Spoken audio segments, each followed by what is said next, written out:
Hi everyone, welcome, good morning.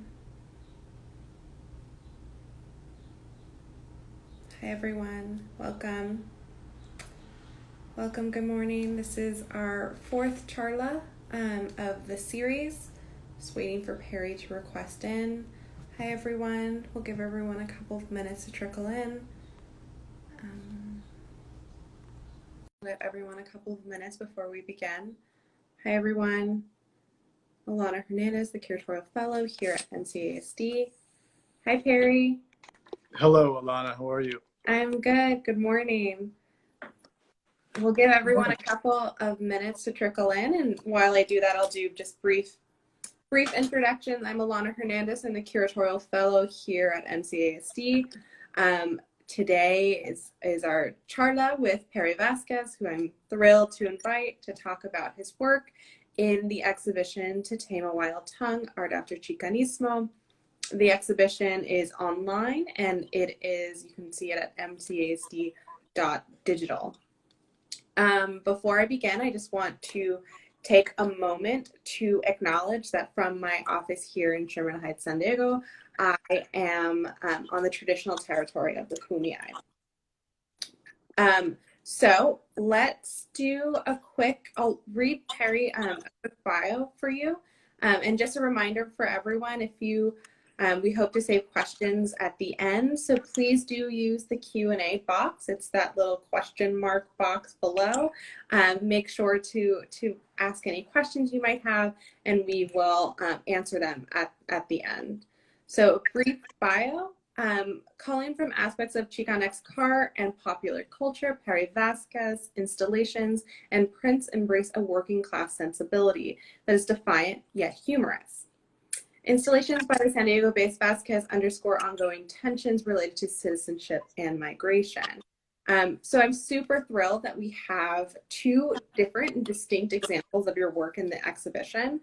As I mentioned, the show To Tame a Wild Tongue, it is split into 5 thematic sections: activism, labor, resguache, domesticana, and the border. And so your work is in 2 of the 5 sections, in resguache and in the border. Right. So I think first let's talk about the prints that you have in the resguache section.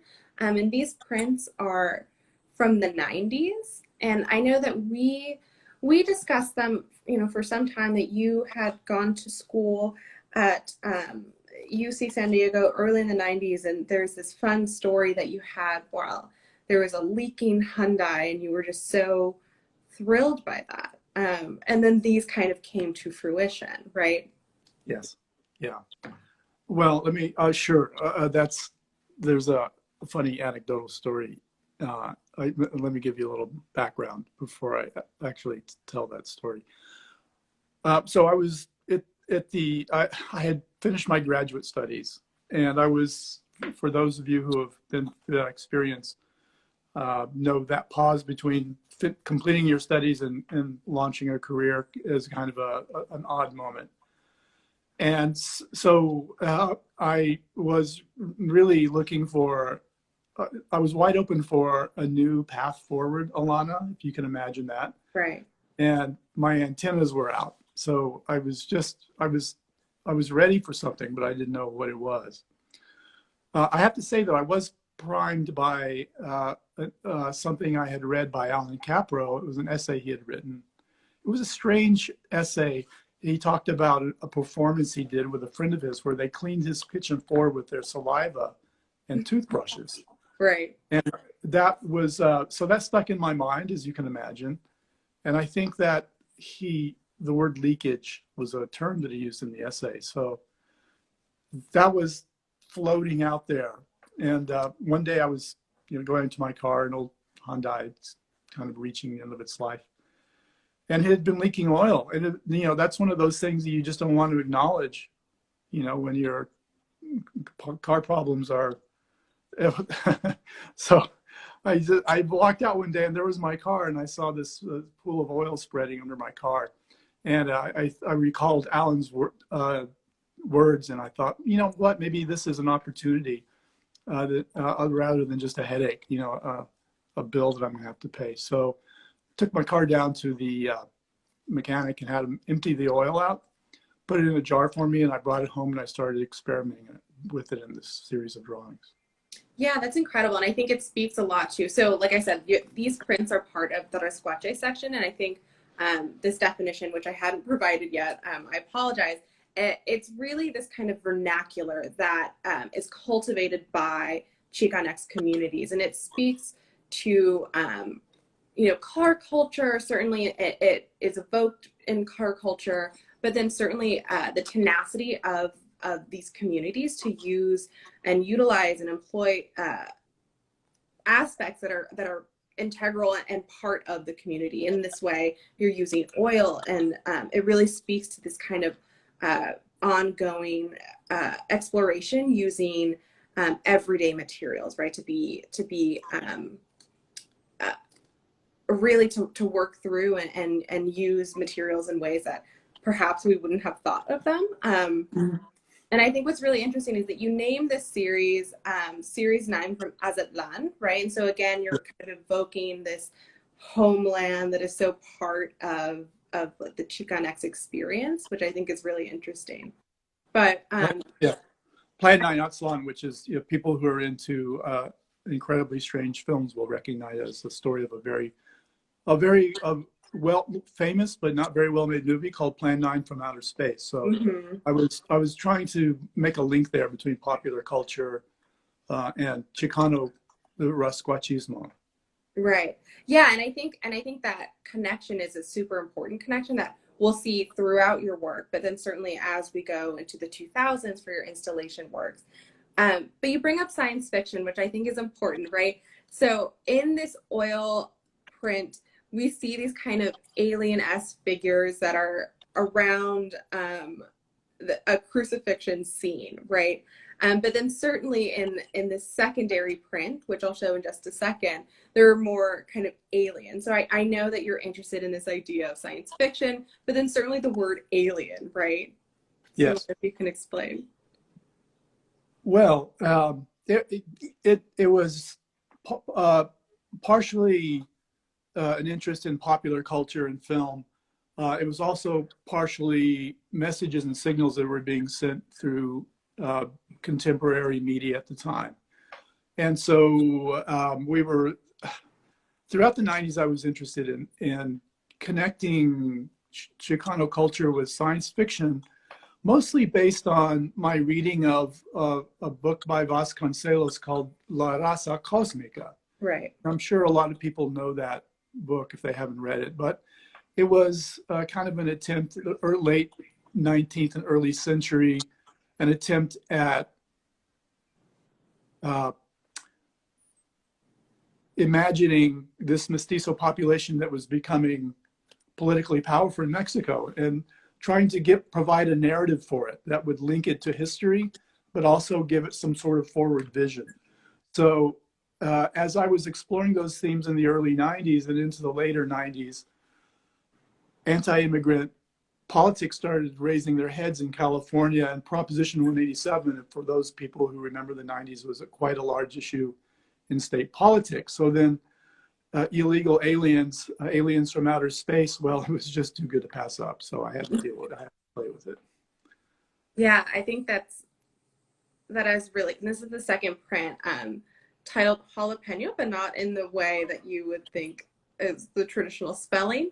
And again, it speaks to this idea of science fiction, but then as you mentioned, there is this kind of secondary underlying meaning, certainly with migration. And then, as you said, it was continuing in the 90s, but then certainly something that we speak of and continue to think of today is as we have these kind of painful conversations around migration. Yes. The motor oil drawings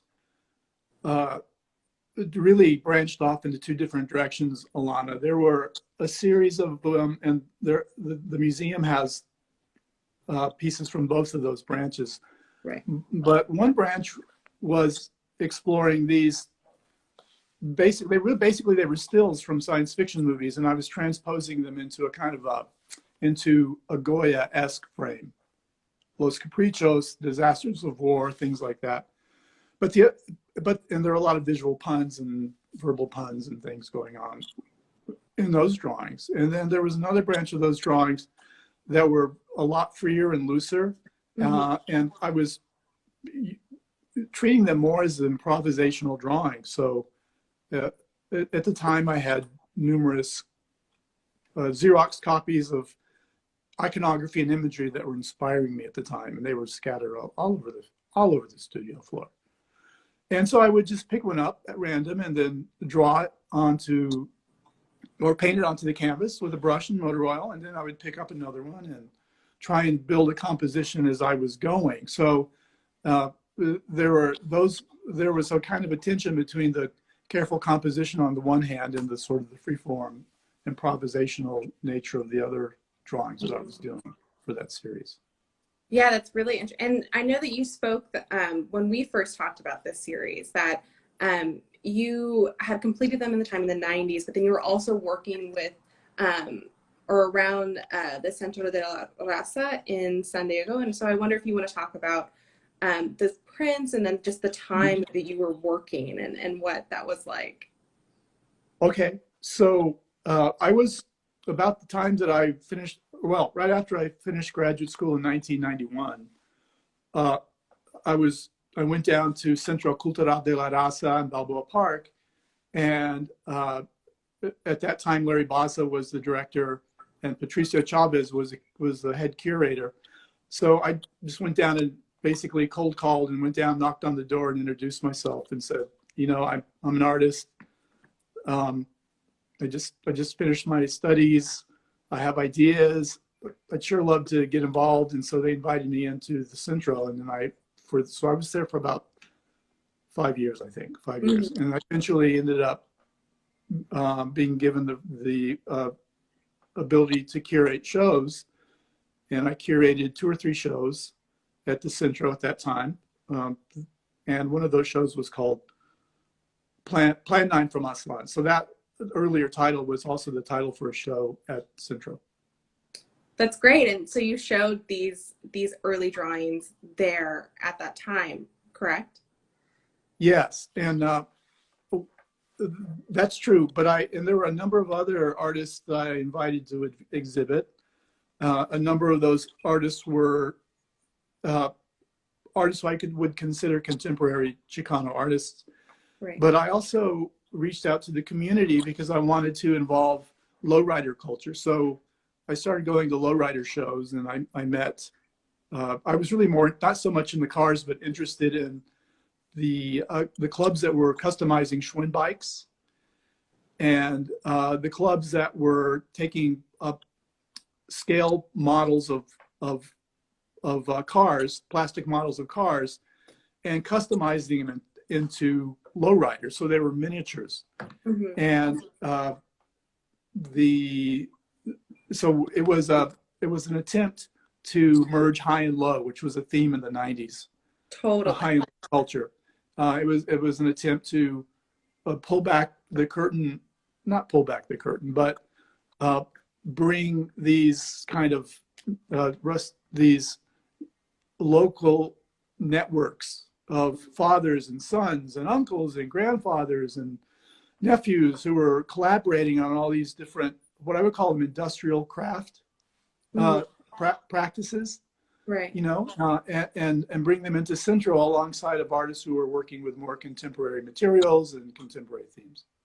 Yeah, industrial craft practices is something that you had brought up a couple of times when we spoke about not only these drawings, but then certainly throughout your practice. And I think it's important, as you say, you know, the 90s was really an important time here in San Diego, where people were looking to aspects of car culture, but certainly it's been kind of integral, which I think is important to say again, that the show really looks at this kind of post-Chicano moment, right? The Chicano moment happened in the 60s and 70s, but then certainly it's something that continued on and continues on today, right? Car culture is still a big part of the Chicanx community.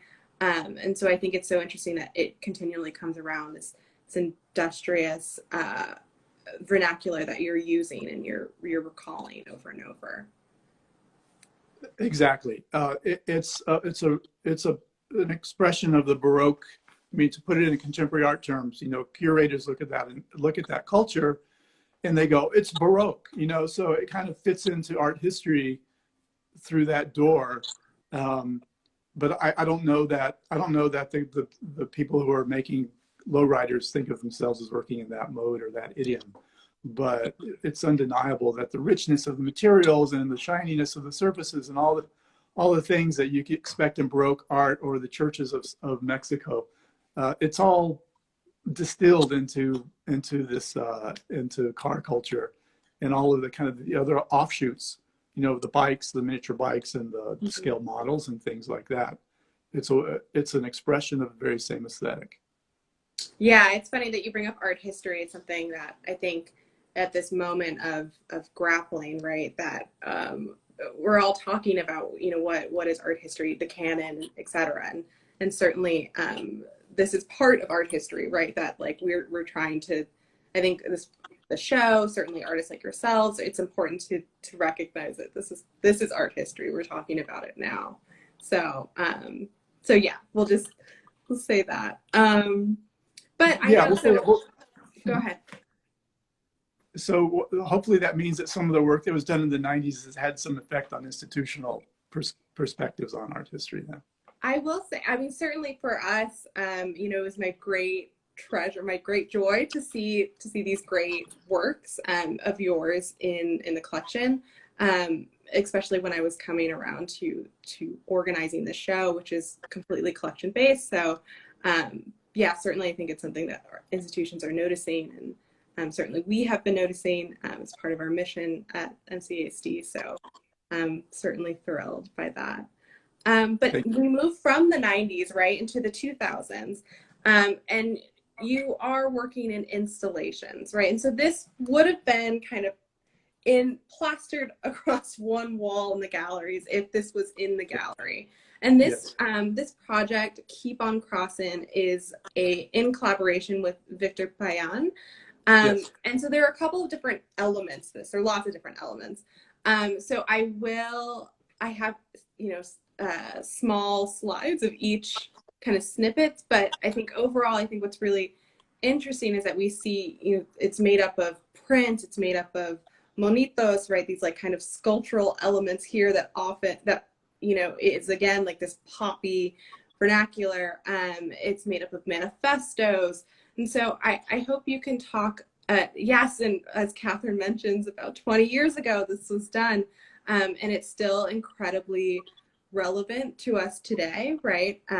And so I hope you can kind of talk about the impetus of this project, and then I'll kind of swipe through different images so we can get details.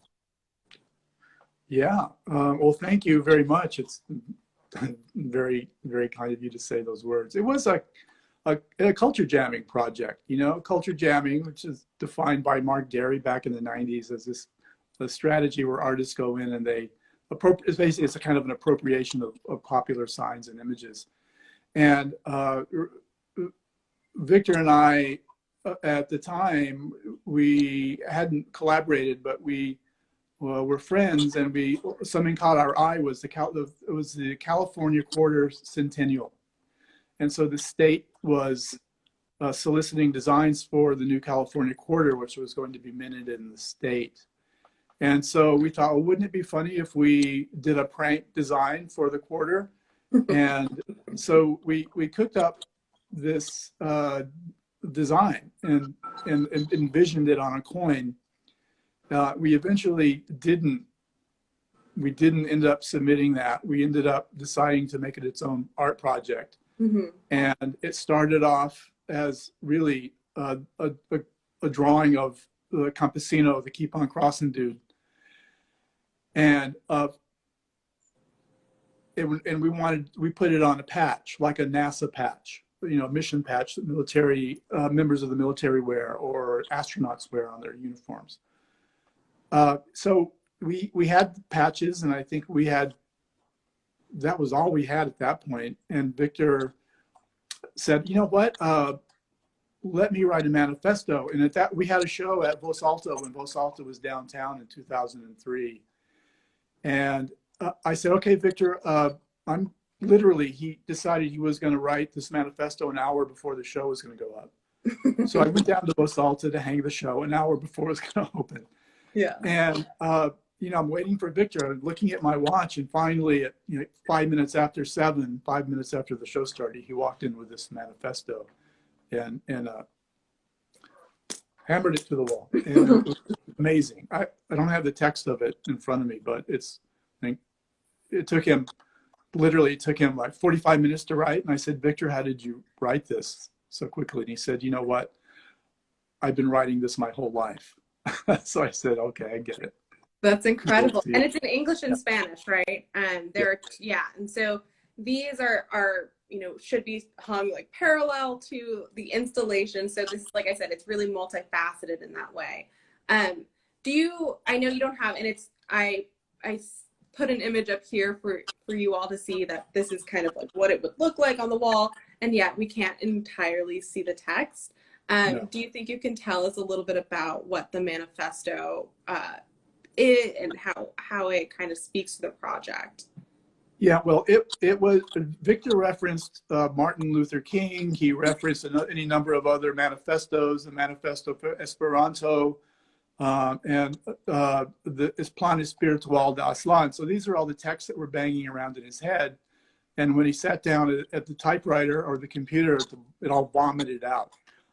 The opening lines of the manifesto are, when in the course of human events it becomes necessary to cross borders of economic, technological, political, and cultural boundaries, we will cross. Mm-hmm. And he goes on to elaborate all of the situations in which people cross every day, like crossing a street. And then he gradually expands the metaphor until he ends up describing Martin Luther King in the Birmingham jail after he'd been arrested during a civil rights movement, writing down that we have, our destiny is a mutual. Our destinies are woven into a mutual fabric. Mm-hmm. And the patch itself was made out of cloth. So between the cloth and the manifesto and the tortilla that the manifesto was printed on, it all became a multi-tiered metaphor for not only crossing of borders, but existential crossing. It became a larger kind of a ontological category, if I can use one of those words. Of course. Thank you for your super generous explanation of the manifesto. I know that I saw a couple of questions to hear more, and as I saw someone wrote, this is on your website, so please do read the full manifesto. I think it's a lovely resource, as part and a more in-depth look into this project. In front of the installation, I know you said you started kind of with this figurine, this campesino, yeah. But then it also reminds us of something that, like Disney, like these cartoons, right? And I hope you can speak to that, right? And I think it's recently had a conversation with a colleague about Disney and this kind of indoctrination there is with these cartoons, and you have no idea what they are, right? And so I wonder if you want to talk, certainly this is something that was on your mind, is, this is part of these kind of images that we consume. So if you want to talk more about that. Sure. Well, the image itself is an appropriation of a cartoon by Robert Crumb, Keep on Truckin', which was drawn in the 1960s, and it was a product of the 60s counterculture, but he himself appropriated that from a 1930s image, and I don't know the direct connection there, but Crumb was inspired by the 30s culture a lot, jazz and graphic art and things like that. So it was just the second or third in a long chain of appropriation of this kind of a jaunty character, stepping lively down the road of the path of life. So we'd had the show of Osalta, and we had a good enough response. We had a good response to it, and we thought, well, we should do something else. Why don't we have a Keep on Crossing Awards, and we'll award people who have made notable contributions to the art of crossing. And so we thought we would make statues, like trophies to give out to the winners. Josie Talamantes was a recipient. Guillermo Gomez Pena was a recipient. And a number of, I think we gave one to Los Lobos and Cheech. So we said, well, where are we going to get this thing made? And I was having a conversation with Einar de la Torre, who is a well-known border artist, and asked him if he knew anyone in Tijuana who made sculptures. And I described him what I wanted. I meant the sculptures that you see when you go down the border, like Sexy Frogs and Bart Sanchez and things like that. Right. So he said, well, yeah, I've heard there's a guy who's in, I think it's Colonia Libertad. He's right by the border. It's really close after you cross. You walk over across. It's to the left. So I said, well, okay. So Victor and I walked on down. We crossed the border one day and headed off in that direction. And we just started asking people on the street. And they said, oh, yeah, you must be talking about Victor Toscano. He's got a factory where he makes his plaster Paris sculptures. So we just walked over there and, introduced ourselves and pitched the project, and he was our guy. Yeah, that's incredible. And so you made several iterations. Looks like you made several iterations of these, again, as like awards, but then certainly for this project itself. So I think that's really incredible. And I think the idea, I know we haven't spoken about this, but you mentioned the figurine, Bart Simpson. It is, and I think what's so interesting about the installation, it does speak to this kind of vernacular. We talk about the border, about crossing the border, but then how the border condition kind of is integral to the project itself.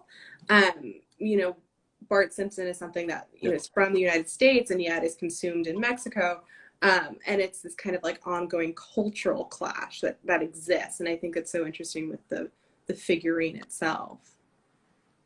Well, I arrived in San Diego too late to participate in the Border Arts workshop, but I love their work, and what I got from the Border Art workshops legacy was that the border isn't just a physical thing along an imaginary line in the sand. It's the border is a system of knowledge.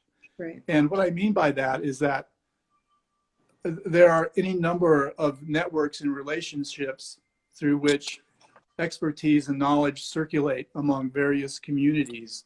And the Border Arts Workshop did a very good job of getting beyond appearances at the border and starting to reveal the complexity of border culture. They mapped it, they territorialized it, they performed it, they painted it, they sculpted it, they theorized it. And so when it was time for us to have the sculpture made, we wanted to be true to that legacy.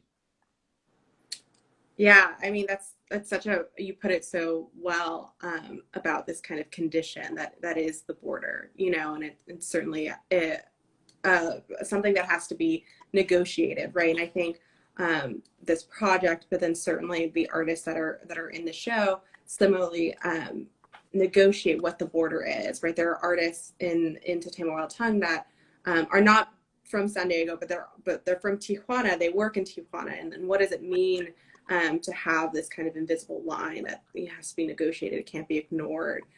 This bifurcated space that exists, right? Which I think is you put so eloquently about the Border Arts Workshop. So thank you. Let's see if they have any questions. Sure.